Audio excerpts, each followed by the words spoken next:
الله وبركاته.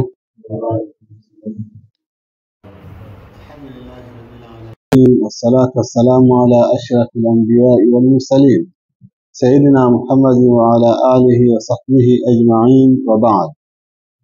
أما بعدكم شكر الله سبحانه وتعالى نكمتكي رحمة ورحمة محمد صلى الله عليه وسلم. tunaendelea na darasa yetu ya fiqh katika kitabu cha Fathul Muin mlango wa saum, ambapo tumefikia katika fasli inayozungumzia itikaf, na leo tutasoma yanayojuzu katika itikaf. Ukisema yanayojuzu ni yanayofaa, kwamba mwenye kukaa itikafu anaweza akayafanya hayo na ikawa itikafu yake bado ni sahihi. Tunasema ويخرج جوازا في اعتكاف متتابع لما استثناه من غرض دنيوي أو أخروي. ويخرج ناتتوك جوازا فانجيا يكجوزو في اعتكاف متتابع katika itikafu yenye kufuatana, limastathnahu kwa aliyoyavua. Nitakaa itikafu siku 3, lakini chakula nitakuwa nakwenda kula nyumbani. Basi ikifika muda wa chakula atatoka kwenda kula, kwa sababu amevua pamoja na kufululiza, lakini saa ya chakula atakuwa anatoka. Basi hivyo akawa ametaja kuoga pia nitaoga nyumbani, alafu sijui asubuhi itakuwa kuna jambo fulani nafanya, nenda shamba mara moja kama sekunde 2 tu, ili mradi kuna mambo atakuwa ameyavua. Hayo anaweza kutoka na itakuwa ni njia ya kujuzu, hakuna neno maana yake. Min gharadhin dunyawi, katika malengo ya kidunia. Kaliqai amirin, kama kwenda kukutana na kiongozi. Kaliqai amirin, kama kukutana na kiongozi. Lakini kukutana na kiongozi ambako mwenye kukaa itikafu atakufanya ni jambo la kumtoa, kuna na utaratibu wake.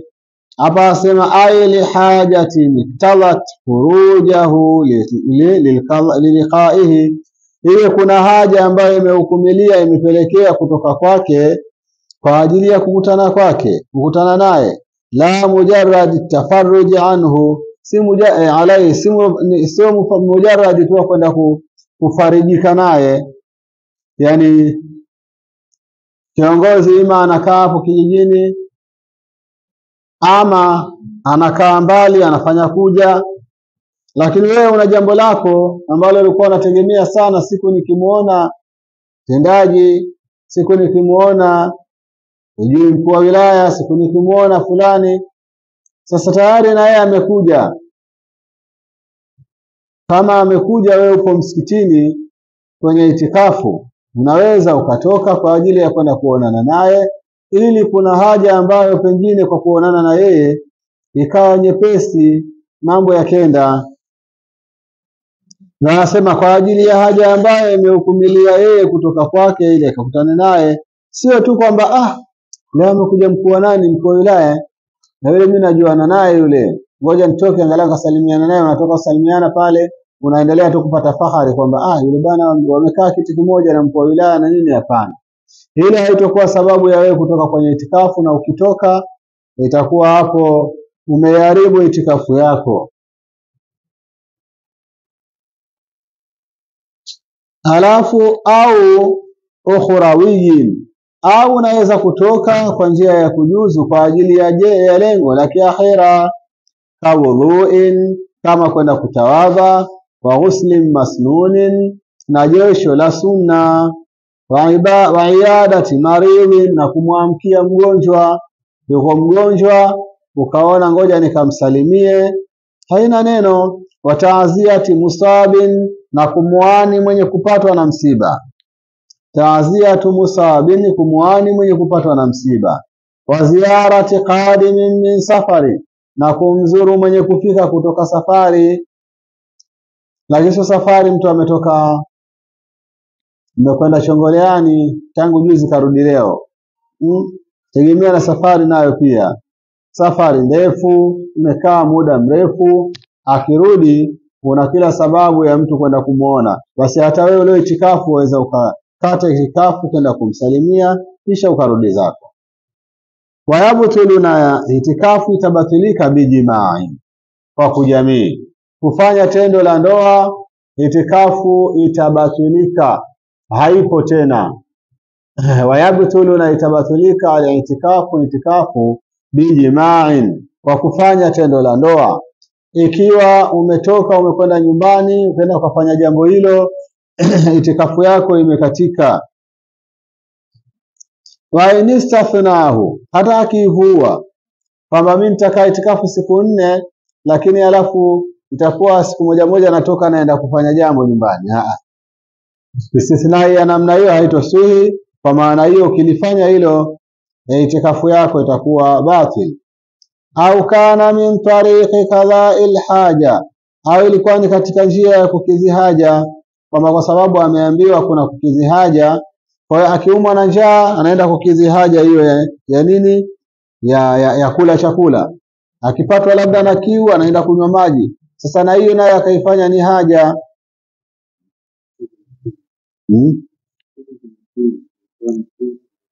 Yes, ndio fi tariki qada'il haja. Nini? Tulitamka nini? Ni fi. Au kana fi tariqi qada'il haja, ilikuwa katika njia ya kukidhi haja. Wa inzali maniyin, na kushusha manii. Wa inzali maniyin, na kushusha manii. Bi mubasharatin bishahawa, kwa kuvaana na matamanio, utaharibu itikafu. Umekaa msikitini wewe, lakini labda mkeo ukakuletea chakula, kama walivyokuwa wanafanya wake za Mtume sallallahu alaihi wasallam. Walikuwa wakimletea chakula, ama saa nyingine Bi Aisha alikuwa akimchana nywele zake Mtume sallallahu alaihi wasallam. Kama tunavyofahamu kwamba nyumba ya Mtume ilikuwa iko karibu na msikiti, manake ni ukuta mmoja kama hivi. Huku ni ndani msikitini na hapo ni dirisha, upande huo ni nyumba ya Mtume. Kwa hiyo alikuwa Mtume akitoa kichwa hivi, Bi Aisha kule anamchana nywele zake Mtume sallallahu alaihi wasallam, kisha anarudisha kichwa ndani. Kwa hiyo kama atakuwa ndo ametoka kwa mazingira kama hayo, lakini pia baadhi ya wake zake walikuwa wanakuja kwa ajili ya kumsalimia Mtume sallallahu alaihi wasallam. Sababu shakuwa siku 2-3 hayuko, basi mtu anakuja kutoka nyumbani kwake, anakuja kwa Mtume sallallahu alaihi wasallam. Akija pale Mtume akimaliza kusalimiana naye alikuwa akimsindikiza. Hata siku moja Mtume sallallahu alaihi wasallam wakati wa usiku nakutana na masahaba, yeye yuko na mke wake anamsindikiza. Wale masahaba walipomuona Mtume wakakata mbio, kwamba isije ikawa kuna jambo alieleweki alafu ikawa sisi tumeliona kwa macho yetu na Mtume akatujua akatuona. Kwa hiyo ikawa wao wanakimbia, na ndivyo inavyofaa kiungwana. Kiungwana usikae mpaka ukatengeneza ngoja nimuone, leo sasa nimemfuma leo, ukakaa pale umwangalia wameingia na hivi, sasa pita kwa huku, umemuona ndiye bwana, alafu kisha ndiye iweje? Kwa hiyo kiustaarabu, basi ukiona jambo linaleta shida alieleweki. Mmoja katika mashehe zetu siku moja walikuwa wake zake wameleta sintofahamu fulani, yani wenyewe kwa wenyewe wameleteana sintofahamu. Sasa ikawa yeye yuko madrasa kwake, ikaa pale, mke mmoja amekuja pale kwa lengo kama labda ana shida zake kwa mumewe, na mke mwingine naye kumbe akaja kwa sura ya nje utaona ni lengo hilo, lakini kumbe kila mmoja alikuwa na dhamira yake. Sasa shekhe mwenyewe yuko anaendelea na mambo yake, labda kama ni kufundisha na nini, wale wako pale pembeni ili kwa ajili ya kusubiria kama wataitwa mmoja mmoja, kama wataitwa wote. ili lijulikane lengo lao la kuja, una shida gani wewe, una shida gani wewe. Aghlabu ni kwamba wao wana lazima ya kuja pale, kama ni shida wanapelekewa majumbani, lakini haya dhuru wamekuja sawa. Kumbe wamekuja na jambo jingine, zozana mara wametiana mikononi. Sasa wanafunzi pale wafanyaje? Ukiendelea kukaa, ugomvi ni ugomvi, vita haina macho. Na ukisema unaenda kuamua, unajua mambo ya kumwamua watu wanaopigana ni kwamba ni lazima uende ukamkusanye mtu, lakini huwezi kumwamua mtu aondokeni. Labda huko Mombasa huko mtu akitaka kuamuliwa, anaamuliwa achianeni. Watu wapigana majingumi wakandana, mtu achianeni mtauana. Ngoja nikaite watu. Hao wenzetu huko nao kidogo wana shida zao. Umeona bwana? Sasa wewe kama utakwenda kuamua, utaamua hivyo, utafika pale wengine umshike mkono, haiwezekani. Kwa hiyo itabidi umzuie huyu, kama kuna mwingine amzuie yule. Jambo nalo pia ni kidogo ni zito. Basi walio wengi katika wanafunzi ilibidi wakate mbio nyingi, kila mmoja anaruka kwenye dirisha huko, mwingine anaruka huko, mwingine huko, safari. Sasa kuna wale ambao ndio ni mahadi muhasa wa shekhe, ndipo wabaki sasa kuondoka hawawezi, kwa sababu haya hili limezuka, lakini shekhe ana mahitaji yake. Wewe umeondoka, umekimbia watu wanaopigana, shekhe huko ataka kuna kitabu angalie mstari fulani kiko huko ndani. Atafanyaje? Anyanyuke mwenyewe?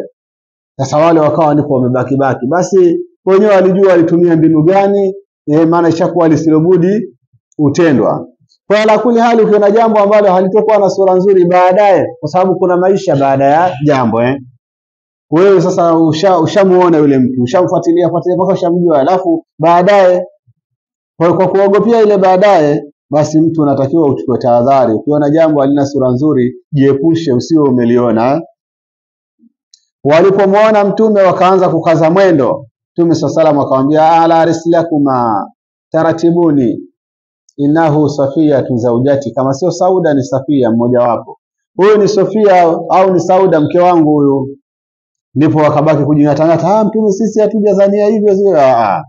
Nishawaambia tutendeni pole pole, tembeeni kama mwendo wenu wa kawaida, msijikate miguu bure kuona labda kuna jambo gani huyu bwana. Kwa hiyo na maana wake za mtume walikuwa wakija kumsalimia mtume akiwa itikafu, naye akiwasindikiza. Kwa hiyo huko kwenye kusindikiza huko sio basi ukampeleka paka nyumbani, umefika nyumbani napo ukaenda kujiweka kitandani mara yakaja mwingine. Ndio tunaambiwa itabatulika itikafu ya mtu ikiwa mtu huyo amefanya jimai, au mtu huyo akiwa ameshusha manii kwa kuvana na matamanio, kakubila, kama vile kuvaa kubusu, akambusu mwanamke ambaye yeye yuko itikafu, lakini akambusu mkewe mpaka manii akashuka, basi pia hapo itakuwa itikafu imebatilika. Walil mu'takifi, kuna mjuzikia. Manake inawezekana kwa mwenye kukaa itikafu na itikafu yake ikawa haina neno, al-khuruju min at-tatawwu, kutoka katika ile itikafu ya sunna, linahawi iadati marid, kwa ajili ya mfano wa kumsalimia mgonjwa. Kama wewe na mgonjwa yuko jirani hapo, nasikia fulani anaumwa tangu jana, basi unaweza ukatoka kwenye itikafu na ukienda kumsalimia mgonjwa. Wa hal huwa afdalu au tarukuhu au sawaun, lakini je, jambo la kwenda kumsalimia mgonjwa kwa mtu ambaye yupo itikafu ni bora zaidi kwenda kumsalimia kuliko kuendelea na itikafu yako, au kuacha ukaendelea na itikafu ndio bora, au chochote utakachokifanya hakuna uzani wowote wa kwamba bora ungeenda kumsalimia hata dakika 2 au hapana ungebakia, au lolote ukilifanya liko sawa sawa? Anasema shekhe, wujuhun, kuna njia nyingi, wal aujahu, na njia iliyokuwa na nguvu zaidi, kama bahatha al-Bulqaini, kama alivyopekua al-Bulqaini anna al-khuruj li'iyadati nahwi rahimin wa jarin wa sadiqin afdal. Huyo Bulqaini asema kutoka kwa ajili ya kumsalimia mfano wa ndugu, rahim ni ndugu kabisa, wa jarin na jirani kabisa, wa sadiqin na rafiki hasa, afdal ni bora. Kama upo itikafu lakini unaambiwa fulani ambaye unajua kabisa kwamba yeye na wewe ni vipi, ni ndugu wa tumbo moja, ni ndugu wa karibu sana, au ni jirani kabisa, au ni rafiki yako mpendwa kweli kweli, basi bora ni kwenda kumsalimia. Waqtara Ibn Salahi at-tarka, na Ibn Salahi akachagua kuacha, akasema hapana, wewe endelea tu na itikafu yako. Li'annahu sallallahu alayhi wasallama kana ya'takifu wa lam yakhruj lidhalika, alikuwa Mtume sallallahu anakaa itikafu lakini hakutoka kwa ajili ya hilo. Muhimma, mambo yaliyokuwa muhimu. Qala fil anwari, amesema katika al-anwar, yabtulu thawabu al-i'tikafu, yabtulu thawabu al-i'tikafu, zinabatulika thawabu za itikafu bishatmin au ghibatin au akli harami. Thawabu za itikafu zitapomoka na zitabatulika kwa kutukana. Mtu amekaa itikafu msikitini akatukana, au mtu aliyekuwa msikitini itikafu akasengenya, au ghiba au akasengenya, au akli haramin au kula haramu. Yuko msikitini pale alafu akala kitu cha haramu.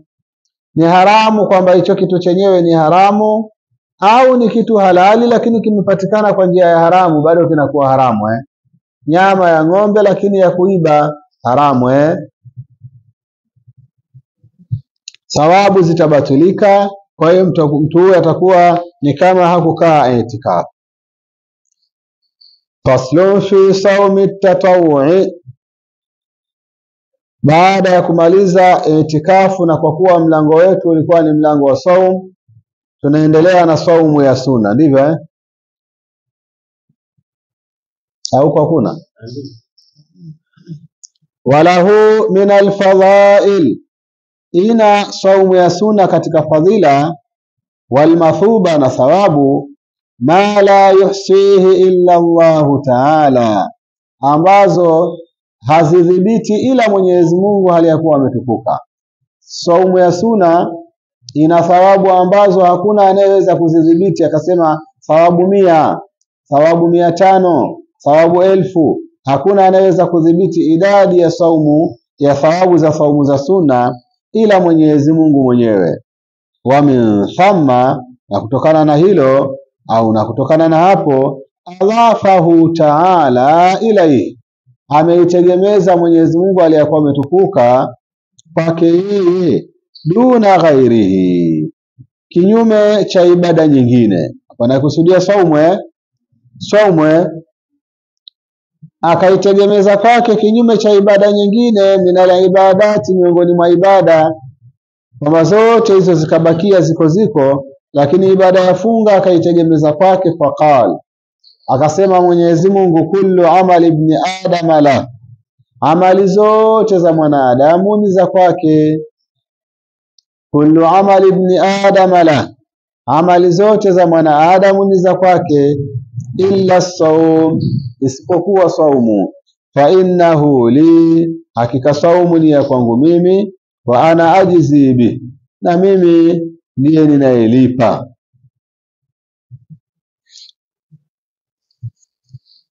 Wa fi sahihain, na katika hadithi sahihi, maana katika sahihi mbili, sahihi Muslim, sahihi Bukhari, kuna hadithi inasema man sama yawman fi sabilillah, mwenye kufunga siku moja kwa ajili ya Allah, ba'ada Allahu wajahu 'anil nari 70 kharifa, atauepusha Mwenyezi Mungu uso wake na moto miaka 70.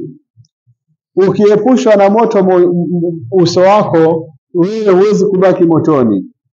Kwa hiyo ukiepushwa na moto uso wako, maana yake kuna majazi hapo, min dhikri al-ba'd wa iradati al-kulli, sawa, au min dhikri al-juz'i wa iradati al-kulli. Ametaja fungu tu la mwanadamu uso, lakini anakusudia mwanadamu wote. Kwa hiyo kama utaepushwa uso, maana yake utaepushwa wewe mwenyewe wote.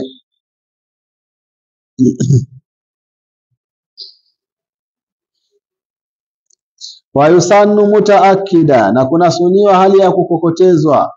Wa yusannu, na kuna suniwa mutaakida, na hali ya kukokotezwa.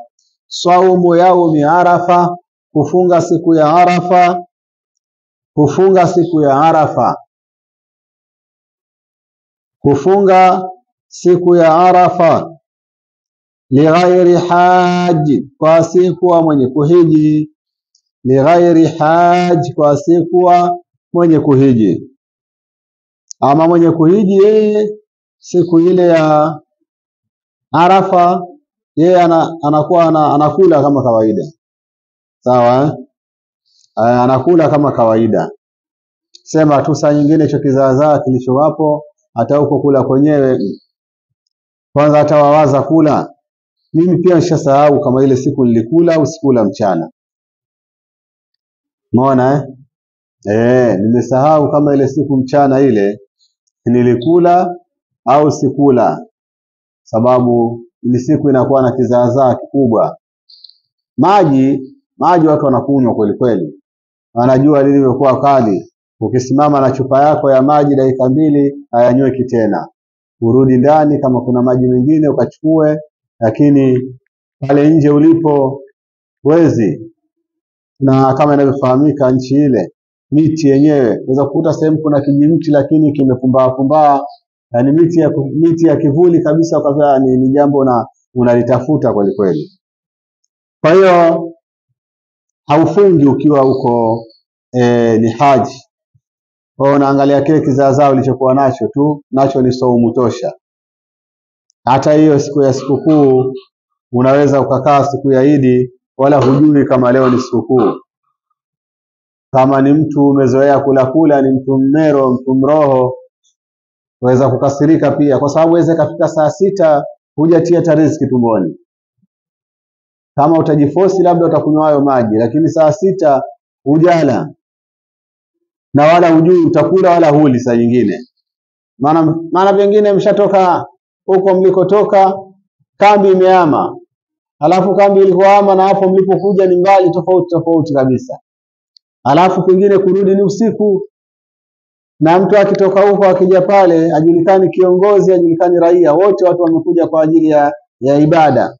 Kwa hiyo mkishatoka Mina, mkisema mmekuja zenu pale, mkija pale mnaangalia tu ibada, kila mmoja akimbilia apate kutufu, akimbilia apate kusikia taarifa za kuchinjwa, watu washachinja tayari, apate kunyoa kwenyewe kizaazaa. Kienda kila sehemu kumejaa pesa nyingi.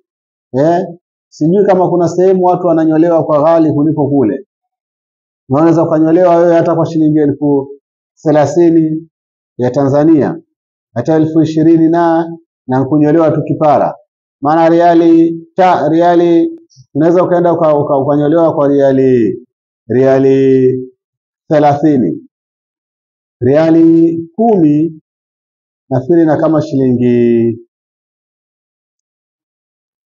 ngapi? Riali 10 na kama shilingi 7,000. Riali 10. Sasa ukinyolewa riali 30 sawa sawa na kama shilingi 21,000 hizo. Hizo ndio bei ambazo zinatembea hizo. Nataka kunyoa 20, 30. Sasa katika kizaazaa kama hicho huwezi kumfuata yule ambaye ni kiongozi wako, mwambie njaa ni uma. Kwanza sijui kama utamuona. Uko kumuona kwanza pia ni bahati. Kwa hiyo kuna baadhi ya mambo yanapunguzwa kule ili mtu avaane na yale ambayo mwenyewe iko nayo. Sasa Arafa tumesuniwa kuifunga kama itakuwa hatuko haji. Wale waliokuwa kule wanaendelea na shughuli zao wengine. Li'annahu, hii saumu ya Arafa inayolazimishwa tuifunge tena kwa kukokotezwa ni kwa sababu yukafiru sanata allati huwa fiha, inafuta madhambi ya mwaka ambao huyo mfungaji yuko ndani yake.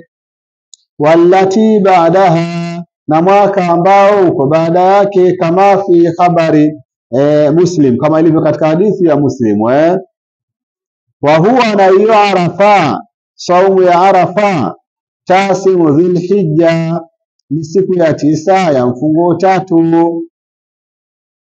Wal ahwatu, na jambo la kuepukana shaka zaidi, saumu thamin ma Arafa, ni kufunga siku ya 8 pamoja na Arafa. Nzuri zaidi ile siku ya 8 ufunge, na ile siku ya 9 ya Arafa nayo pia ufunge. Lakini tujitahidi kuhakikisha kwamba tushafanya toba sana katika madhambi ambayo tuko nayo. Kwa nini? Anasema wal mukaffaru, na madhambi yanayofutwa, as-saghairu allati la tata'allaqu bihaqqi al-adami, ni madhambi madogo ambayo hayafungamani na haki za mwanadamu. La tata'allaqu bihaqqi adami, haifungamani na haki za mwanadamu. Idhil kaba'ir, kwa kwamba madhambi makubwa, la yukaffiruha illa taubatun nasiha, hayafuti ya madhambi makubwa, haiyafuti madhambi makubwa ila toba yenye taubatan sahiha, taubatu sahiha, toba iliyo sahihi. Toba sahihi ndiyo inayoweza kufuta madhambi makubwa. Na madhambi madogo ambayo yamefungamana na haki za binadamu nayo pia hayafutu ila wa hukukul adami, na haki za wanadamu mutawakifa, ni zenye kusangazwa, ala ridhahu, juu ya ridha yake.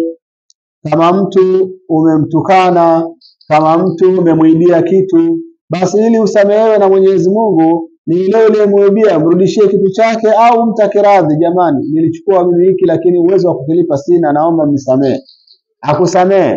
Nilikusema vibaya, nilikutukana, lakini naomba unisamehe. Hakusamehe. Lakini kama hakukusamehe, jambo hiyo unaiona ndogo, lakini itakwenda kukuumiza. Fa illa mtakullahu saghairun, kama mtu amefunga saumu ya Arafa lakini hana madhambi madogo, na aliambiwa angekuwa na madhambi madogo angesamehewa ya mwaka mzima, hana madhambi madogo, ima ana makubwa au hana kabisa dhambi, yafanywaje? Zida fi hasanatihi, sawa zida fi hasanati, ataongezewa katika mema yake. Wataakadu saumu thamaniyati, na kuna kokotezwa kufunga siku ya 8. Saumu thamania, kufunga zile siku 8 kabla ya Arafa. Kwa hiyo katika mwezi wa mfungo 3 siku na watu wanafunga mwezi siku 10 zote, 1, 2, 3 mpaka 9 Arafa. Siku ya 10 ni nini? Ndio siku ya Eid. Kwa hiyo na sisi tunaelezwa hivyo kwamba ni muhimu kujitahidi kufunga hizi 8 zilizo kabla ya siku ya Arafa, li khabari sahihi fiha al-muqtadi al-afdaliyya, kwa hadithi sahihi inayozungumzia al-muqtadi, yenye kuhukumilia li afdaliyati ashriha, ule ubora wa siku zake 10, ay siku 10 za Dhulhijja, ala ashri Ramadhan al-akhir, juu ya siku 10 za Ramadhani za mwisho. Ramadhani 10 la mwisho tunaambiwa kuna siku bora. Hizi siku 10 hizi ni siku bora kwa sababu ndani yake kuna Lailatul Qadr. Lakini kuna hadithi nayo inayozungumzia kwamba siku 10 za mwanzo za mfungo 3 ni bora, mpaka kiasi kwamba zimefanywa bora kuliko hata zile siku 10 za mwisho za Ramadhani.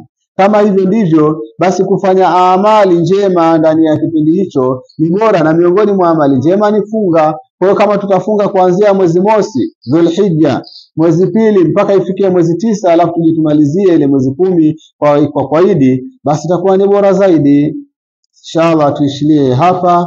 Haya ni mambo ambayo yamekokotezwa katika saumu za sunna, hizo tuzifunge ili tuweze kupata fadhila, na itakuwa ni misimu hiyo. Maana yake tumetoka kwenye Ramadhani kwa mfano, tumemaliza na itikafu, tunaingia kwenye saumu za sunna, nyingine ni hizi za Arafa. Maana yake mfungo 3 ukija, tutakuwa tuna msimu mwingine wa kujivunia yaliyokuwa mengi katika mema. Wallahu wa rasuluhu a'lam.